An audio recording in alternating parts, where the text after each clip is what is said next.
Hello दोस्तों, नमस्कार। आप सभी को जो मैं स्टडी सेंटर बाय मुकेश का कोचिंग में आप सभी का स्वागत है। आज मैं आप सभी के सम्मुख सम्राट अशोक का जीवनी से संबंधित मैं डिस्कस करने वाला हूँ। देखिए, सम्राट अशोक का जीवनी देखा जाए तो हमारे परीक्षा के नज़र से अत्यंत इम्पोर्टेंट बन जाता है, क्योंकि देखिए परीक्षा में आपका सम्राट अशोक के जीवनी से संबंधित अनेक प्रश्न आपका परीक्षा में पूछे जाते हैं। तो आज मैं संक्षेप में सम्राट अशोक का जीवनी से संबंधित उन्हीं तत्वों को मैं आपके सम्मुख रखने का प्रयास करूंगा जो कि आपका परीक्षा में प्रश्न पूछे जाते हैं। तो समय न गंवाते हुए हम टॉपिक्स कर बनना चाहूंगा। इससे पहले आप सभी से आग्रह है, यदि आप नए हैं तो मेरे चैनल को सब्सक्राइब कर दीजिए और इस वीडियो में अंत तक बना रहिएगा, वीडियो स्किप करके मत देखिएगा। तो देखिए, सम्राट अशोक, जैसे कि आप जानते हैं, सम्राट अशोक को कई नामों से जाना गया है। सम्राट अशोक को कहीं ना कहीं इन्हें चंद अशोक के नाम से भी जाना जाता था। मैं बताऊंगा आपको चंद अशोक के नाम से कहाँ जाना गया है और ये जो सम्राट अशोक हैं इन्हें किन किन नामों से जाना गया है। तो जैसे कि आप जानते हैं, सम्राट अशोक जो है इन्हें स्मृति, इन्हें मास्की और गुजरा अभिलेखों में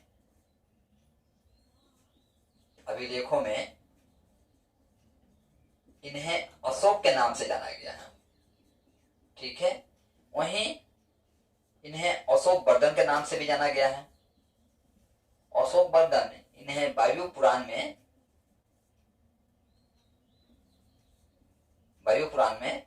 सम्राट अशोक को अशोक वर्धन के नाम से जाना गया है। वहीं बौद्ध साहित्य में इन्हें बुद्ध शाक्य कहा गया है। ठीक है, वहीं आपका देवानाय प्रिय के नाम से भी जाना जाता था सम्राट अशोक को। प्रियदर्शनी के नाम से भी जाना जाता है। तो सम्राट अशोक का आपका जन्म होता है आपका 302 ईसा पूर्व में। कहाँ होता है आपका? पाटलिपुत्र यानी वर्तमान में पटना। इनका मृत्यु होता है आपका 232 ईसा पूर्व में। कहाँ होता है? पाटलिपुत्र में। ठीक है, इनका समाधि भी आपका पाटलिपुत्र में ही बनाया जाता है। ठीक है, तो ये देखिए इंपॉर्टेंट बन जाता है आपका कि सम्राट अशोक, अच्छा यहाँ 302 में लिख दिया था, 302 नहीं होगा, 304 होगा। हाँ, सम्राट अशोक का जन्म होता है आपका 304 ईसा पूर्व में पाटलिपुत्र में। इनका मृत्यु होता है 232 ईसा पूर्व में पाटलिपुत्र में। इनका समाधि भी बनाया जाता है पाटलिपुत्र यानी वर्तमान में पटना, जो कि बिहार का राजधानी है।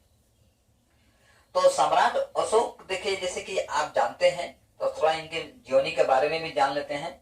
सम्राट अशोक के जो पिताजी थे आपका, इनका पिता थे बिंदुसार। तो जैसे कि आप जानते हैं, मैं ऑलरेडी बिंदुसार के ऊपर में एक सेशन कर चुका हूं। मैं चाहूंगा कि आप जाकर मेरे चैनल में बिंदुसार से संबंधित कुछ तत्वों को मैं बताया हूं जो कि आपका परीक्षा का नजर से अत्यंत इंपॉर्टेंट है, तो आप जाकर वो देख सकते हैं। थोड़ा मैं इनके जीवनी के बारे में बता देना चाहूंगा आज। तो देखिए, इनके पिता थे बिंदुसार और इनका माता थी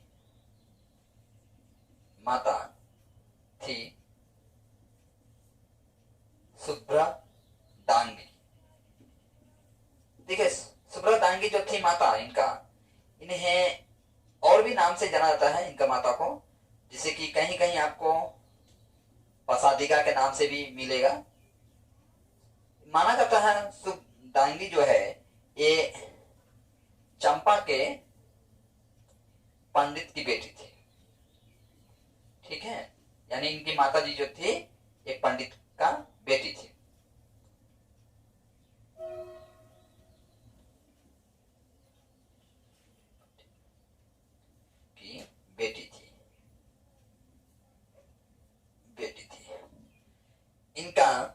पत्नी देखा जाए तो देखिए सम्राट अशोक का कई पत्नियां थी, जिसमें से आपका महादेवी, जिसमें महादेवी से इनका पुत्र होता है आपका, 2 पुत्र की प्राप्ति होता है। आगे इन पुत्रों का भी परीक्षा में प्रश्न पूछा जाता है। इनका 2 पुत्र होता है, जिसमें एक पुत्र का नाम होता है महेंद्र और दूसरा का नाम होता है संघमित्रा। देखिए ये वही 2 पुत्र हैं जो कि श्रीलंका में जाकर बौद्ध धर्म का प्रचार प्रसार करते हैं। जैसे कि आप जानते हैं सम्राट अशोक जो थे प्रथम में आपका शैव धर्म को मानते थे, लेकिन बाद में नरसंहार के पश्चात उन्हें हिंसा से जो है मन उब जाता है और वो अंत में जाकर बौद्ध धर्म ग्रहण कर लेते हैं। ठीक है, बौद्ध धर्म ग्रहण कर लेते हैं और अपने 2 पुत्रों को आपका श्रीलंका में भेजते हैं। श्रीलंका यानी तब के समय में सिंहल द्वीप के नाम से जाना जाता था। ठीक है, सिंहल द्वीप यानी वर्तमान में श्रीलंका। तो एक हिसाब से देख रहे हैं आपका सम्राट अशोक जो है केवल भारत में ही धर्म का प्रचार प्रसार नहीं करते हैं, बल्कि भारत के बाहर यानी अंतर्राष्ट्रीय स्तर पर ही बौद्ध धर्म का प्रचार प्रसार करते हैं। और ऐसा माना जाता है कि आपका सम्राट अशोक के जीवन काल में ही बौद्ध धर्म का प्रचार प्रसार जो है उच्च स्तर पर था। ठीक है, तो अपने 2 पुत्रों यानी महेंद्र और संघमित्रा को वो श्रीलंका भी भेजते हैं बौद्ध धर्म का प्रचार प्रसार करने के लिए। तो इनका दूसरा पत्नी थी आपका असंध मित्रा, जो कि असंध मित्रा जो है मुख्य रानी थी इनका। और तीसरा थी आपका पद्मावती। माना जाता है पद्मावती से इनका कुणाल एक बेटा का जन्म हुआ था। और चौथा थी इनका तिस्या रचिता, इनका ये चौथा पत्नी थी। इनका दादाजी देखा जाए तो दादाजी जानते हैं कौन थे ये? चंद्रगुप्त मौर्य इनका दादाजी थे और दादी थी मूरा। ठीक है, तो जैसे कि आप जानते हैं सम्राट अशोक अपने जीवन में एक ही लड़ाई लड़े थे जिसमें वो विजय हुए थे। वो लड़ाई था आपका कलिंग का युद्ध। ठीक है, कलिंग का युद्ध ही एकमात्र ऐसा युद्ध था जिसे वो लड़ते हैं और उसमें विजय प्राप्त करते हैं। उसमें अत्यंत नरसंहार भी होता है। ऐसा माना जाता है कि लगभग 1 लाख जो है उसमें सैनिक शहीद हो गए थे और लगभग 1.5 लाख सैनिकों को बंदी बना दिया गया था।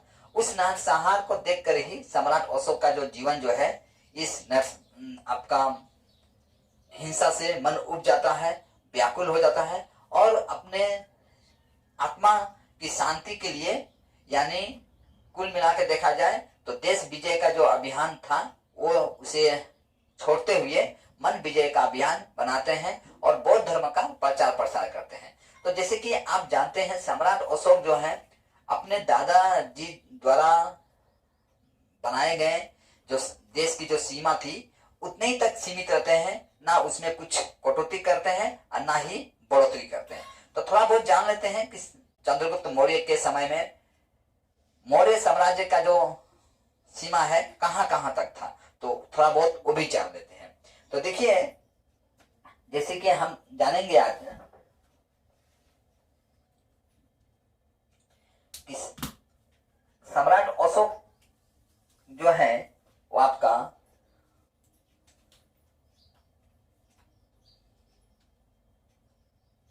चंद्रगुप्त मौर्य द्वारा जो राज्य कुछ जीते गए थे उन्हीं राज्यों पर ही चंद्रगुप्त मौर्य जो है शासन करते हैं। ठीक है, ना इससे कुछ कम ना ही इससे ज्यादा।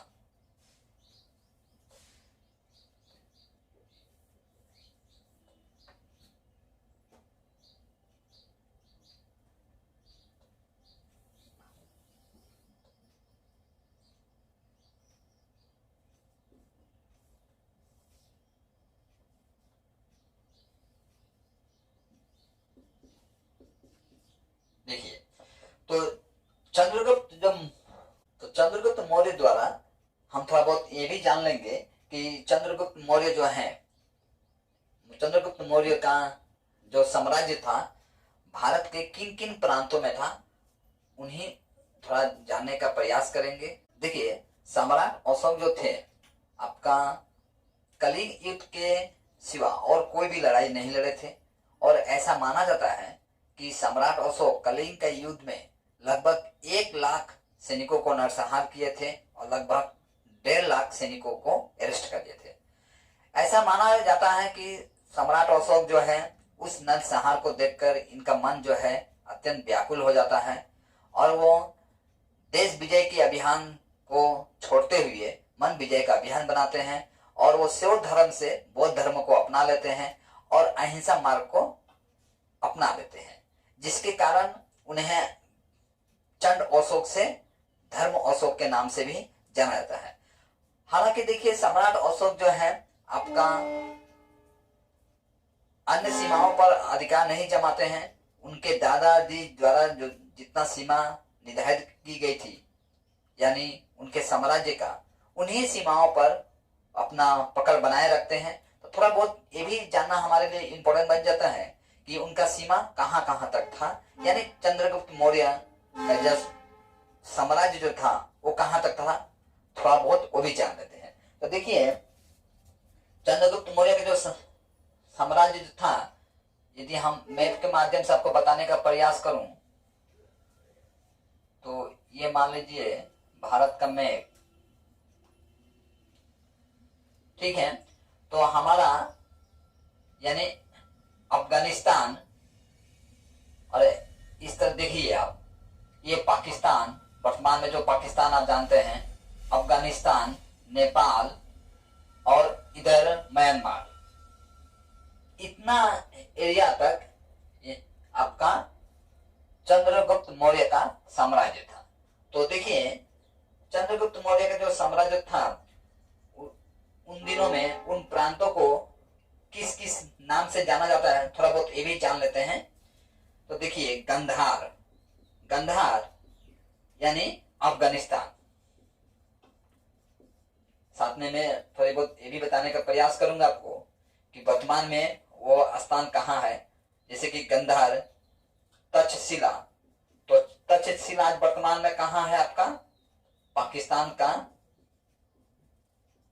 पंजाब प्रांत में, ठीक है, प्रांत में। पुरुषपुर, पुरुषपुर यानी पंजाब, जिसका राजा कौन हुआ करते थे, पुरुष उत्तम, जिसे धनानंद युद्ध में परास्त करता है। इसके बाद कदाहार, ठीक है। इसके बाद आपका जेद्रोसिया,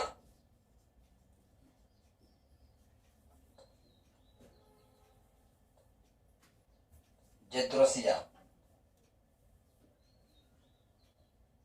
इसके बाद उराकोसिया, जो कि ये भी कंधार है, यानी कंधार मतलब अफगानिस्तान में। इंद्रप्रस्थ, इंद्रप्रस्थ यानी वर्तमान में दिल्ली। देखिए, यहां भी पूछा जाता है आपका परीक्षा में कि दिल्ली का पुराना नाम क्या था। दिल्ली का पुराना नाम आपका इंद्रप्रस्थ था।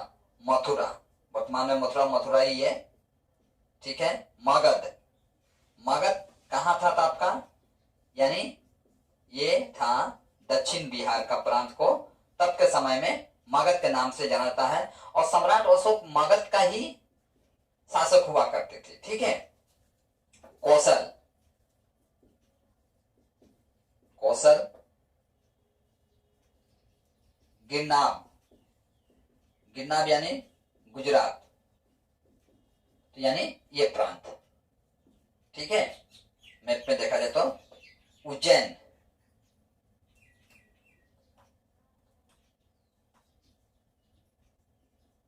उज्जैन यानी मध्य प्रदेश, एमपी में ना।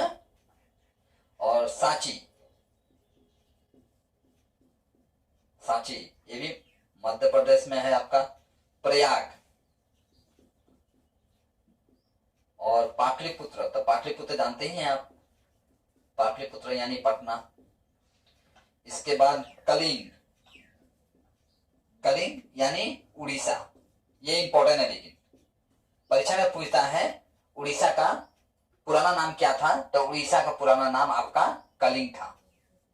यहीं पर आपका सम्राट अशोक जो है कलिंग का युद्ध लड़ते हैं और नरसंहार को देखकर उनका मन हिंसा से उचट जाता है, यानी हिंसा त्यागने का अभियान बना लेते हैं और वो बौद्ध धर्म को स्वीकार कर लेते हैं। इसके पश्चात आपका देखा जाए अमरावती।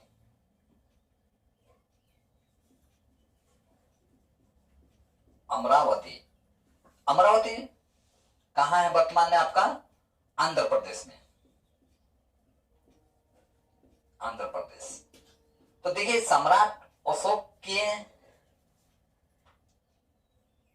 के समय आपका इनका जो साम्राज्य था इन सब प्रांतों में था। ये जो प्रांत आप देख रहे हैं, इतना प्रांत है, ये सारा प्रांत जो है आपका चंद्रगुप्त मौर्य द्वारा जीता गया प्रांत था। इन्हीं प्रांतों पर वो क्या करते हैं? शासन करते हैं सम्राट अशोक।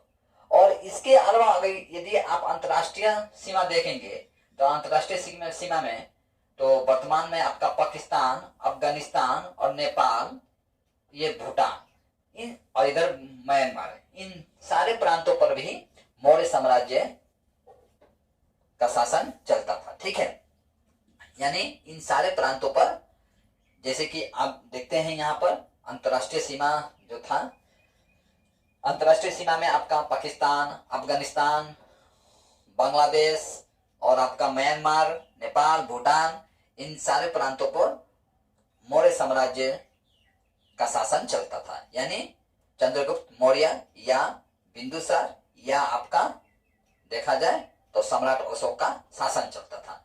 इसके अलावा हम देखेंगे मगध के शासन पर आपका चंद्रगुप्त जो मौर्य हैं वो आपका 269 ईसा पूर्व में मगध के शासन पर बैठते हैं। मगध यानी आपका बिहार प्रांत का दक्षिण भाग जो है उसे मगध प्रांत के नाम से जाना जाता है। आप इसका एक स्क्रीनशॉट ले लीजिए। सम्राट अशोक जो है आपका 269 ईसा पूर्व में आपका मगध के साम्राज्य पर बैठते हैं। ठीक है, कब बैठते हैं? आपका 269 ईसा पूर्व में मगध के सिंहासन पर बैठते हैं वो।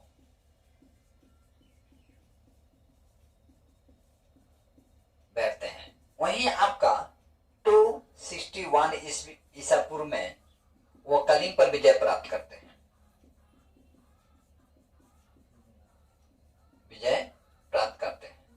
तो कलिंग यानी आपका देखा जाए उड़ीसा को कहा जाता था तब के समय में कलिंग, और मगध जो है आपका दक्षिण बिहार प्रांत को कहा जाता था, बिहार का प्रांत। ठीक है, वहीं आपका देखा जाए इसी बीच में आपका सम्राट अशोक जो है आपका इनका मन थोड़ा कुछ हिंसा से व्याकुल होने लगता है। यानी जैसे कि कलिंग के युद्ध पे इनका जो नरसंहार होता है उससे देखकर इनका मन उचट जाता है। लगभग 1 लाख सैनिक जो है अपने देश की सुरक्षा प्रदान करने के लिए शहीद हो जाते हैं और लगभग 1.5 लाख सैनिक को वो क्या कर लेते हैं? बंदी बना लेते हैं। ठीक है, इसी बीच में एक बौद्ध गुरु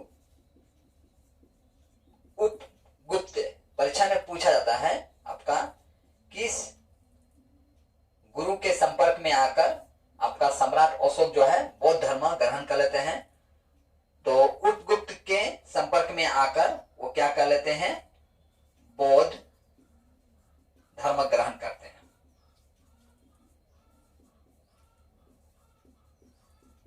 और आपको एक बता देना चाहूंगा, जैसे कि आप पैसा में जो कि हमारा जो भारतीय रुपया है उस रुपया में देखते हैं 4 सिर वाला, जो आप एक शेर देखते हैं आप कुछ इस तरह का।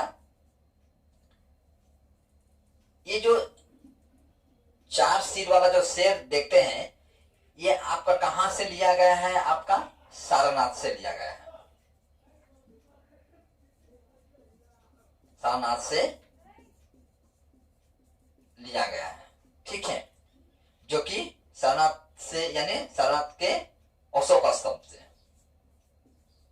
मैं स्तंभ के लिए मैं एक अलग क्लास करूंगा इसका। ठीक है, जस्ट मैं बता दिया आपको। तो देखिए, सम्राट अशोक जो है, सम्राट अशोक का जो उपलब्धि देखा जाए तो हालांकि मैं सारे उपलब्धि का नहीं बताऊंगा, लेकिन संक्षेप में बताने का ही प्रयास करूंगा कि यदि भारत में सर्वप्रथम यदि किसी का अभिलेख प्राप्त होता है, शिला अभिलेख, तो वो सम्राट अशोक का ही प्राप्त होता है। ठीक है, सम्राट अशोक का प्रथम शिलालेख प्राप्त होता है हमको, यानी इससे पहले किसी का शिलालेख हमें प्राप्त नहीं होता है भारत में। ठीक है, आप इसका एक स्क्रीन शॉट ले लीजिए। देखिए, अशोक का जो शिलालेख है मूल रूप से उसे 4 भागों में बांटा गया है। तो हम ये जानेंगे वो 4 भाग कौन कौन से हैं। देखिए, अशोक का शिलालेख, इसे हम 4 भाग करते हैं, जिसमें हम प्रथम को ब्राह्मी, दूसरा को खरोष्टी, तीसरा का ग्रीक, चौथा का आपका अरमाइक। तो देखिए, ग्रीक और अरमाइक जो है हमें अफगानिस्तान से प्राप्त होता है। वहीं खरोष्टी जो है आपका उत्तर पश्चिम पाकिस्तान से प्राप्त होता है। ठीक है, वहीं ब्राह्मी जो है आपका भारत से प्राप्त होता है। तो ये जो शिलालेख है आपका, चारों शिलालेख, इन चारों शिलालेखों में देखा जाए तो परीक्षा में ये जो 4 शिलालेख जो देख रहे हैं, ये चारों शिलालेख से संबंधित आपका कॉम्पिटिटिव लेवल के एग्जाम में प्रश्न पूछे जाते हैं। उसके लिए मैं एक अलग से सेशन लाऊंगा, जिसमें शिलालेख से संबंधित मैं उन टॉपिक्स को रखने का प्रयास करूंगा जो कि कॉम्पिटिटिव लेवल के एग्जाम के नजर से देखा जाए तो अत्यंत इंपॉर्टेंट है। दूसरी ओर देखा जाए, सम्राट अशोक जो है धर्म का प्रचार प्रसार करने के लिए आपका स्तंभ में और पत्थरों पर कुछ अभिलेख लिखाते हैं। माने उनके माध्यम से वो समाज को धर्म की ओर मोड़ना चाहते थे। जैसे कि मैं आपको पहले ही बताया कि सम्राट अशोक का नरसिंहार से मन उचट गया था और वो मन पर विजय प्राप्त करने की अभिलाषा को लेते हुए एक नई दौड़ की ओर बढ़ते हैं। तो जैसे कि जानते हैं, धर्म की वाणियों को वहां स्तंभ और पत्थर में लिखवाते हैं। इनकी जो भाषा थी वो थी प्राकृत और पाली भाषा थी। ठीक है, तो थोड़ा हम खरोष्टी की तरफ भी चलते हैं। देखिए, इनका अभिलेख जो था, आपका अभिलेख देखा जाए तो राज्य का पश्चिम भाग में हमें कौन सा अभिलेख प्राप्त होता है? खरोष्टी अभिलेख प्राप्त होता है राज्य का पश्चिम भाग में। ठीक है, ये जो खरोष्टी अभिलेख जो था, इसे लिखने का जो तरीका था, ये आपका दाहिना से बायां था, दाहिना से बायां था। और वहीं आपका जो ब्राह्मी जो शिलालेख जो हमें प्राप्त हुआ है, वो आपका राज्य का पूर्व भाग से प्राप्त हुआ है, ठीक है। इसे लिखने का तरीका जो था आपका बायां से दाहिना था, मतलब एक दूसरे का पूरी तरह से ऑपोजिट था आपका। ठीक है, ये ब्राह्मी शिलालेख हमें कहाँ से प्राप्त होता है? राज्य का पूर्व भाग में। वही खरोष्टी शिलालेख जो हमें प्राप्त होता है राज्य का पश्चिम भाग में। खरोष्टी शिलालेख जो है लिखने का तरीका था आपका दाहिना से बायां, वहीं ब्राह्मी शिलालेख का जो लिखने का तरीका था वो बायां से दाहिना था। ठीक है, तो देखिए दूसरी तरफ देखा जाए आपका ये जो खरोष्टी शिलालेख देखते हैं, इन्हीं खरोष्टी शिलालेखों से बांग्ला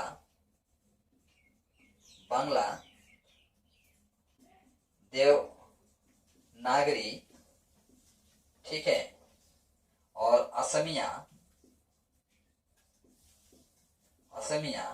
और उड़ीसा भाषा के जो वर्णमाला है, भाषा का वर्णमालाओं का सृष्टि हुआ है। और भी भाषा होंगे, ठीक है, इसमें कोई बात नहीं है। तो अभी हम देखेंगे अशोक का जो अभिलेख जो था, अशोक अभिलेख को मूल रूप से हम 3 भागों में हम बांट सकते हैं। मैं चाहूंगा इसका एक आप स्क्रीनशॉट ले लीजिए, बेटर होगा।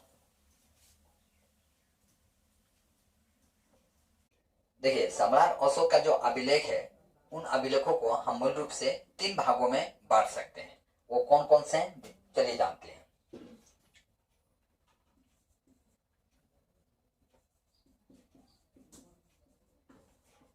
सम्राट अशोक का अभिलेख, इन अभिलेखों को हम 3 भाग करेंगे। इसमें से पहला भाग हम लेते हैं शिलालेख, माने शिलालेख मतलब पत्थरों पर लिखा गया, ठीक है। दूसरा है स्तंभ लेख, और तीसरा है गुहा लेख, ठीक है।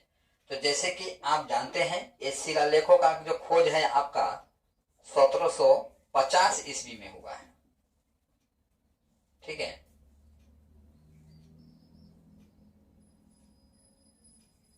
ईस्वी में हुआ है।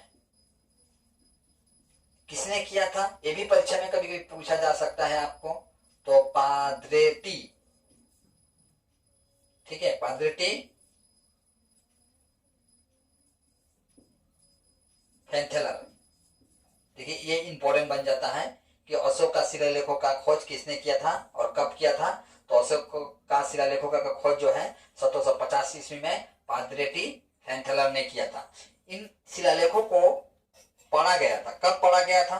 देखिए इन शिलालेखों को आपका 1837 ईस्वी में पढ़ा गया था, और इसका श्रेय किसे जाता है आपका? जेम्स प्रिंसेप का हो जाता है, ठीक है। तो इस हिसाब से आज मैं सम्राट अशोक के जीवन से संबंधित कुछ सामान्य जानकारी को मैं आपके सम्मुख रखने का प्रयास किया हूं, जो कि कॉम्पिटिटिव लेवल के एग्जाम के नजर से देखा जाए तो इम्पोर्टेंट था। मैं नेक्स्ट क्लास में आपका सम्राट अशोक द्वारा अपनाए गए नीतियों का, उनके शिलालेखों में, किस लेखों में क्या वर्णन किया गया है, तो उन सब से संबंधित मैं एक अलग क्लास लेके आऊंगा। तो आशा करता हूं आज कि इस सेशन में बताए गए जो कुछ रोचक तत्व थे वो आपके लिए अत्यंत लाभदायक सिद्ध होंगे। और आज का क्लास में है मैं यही समाप्त करता हूं। जय हिंद।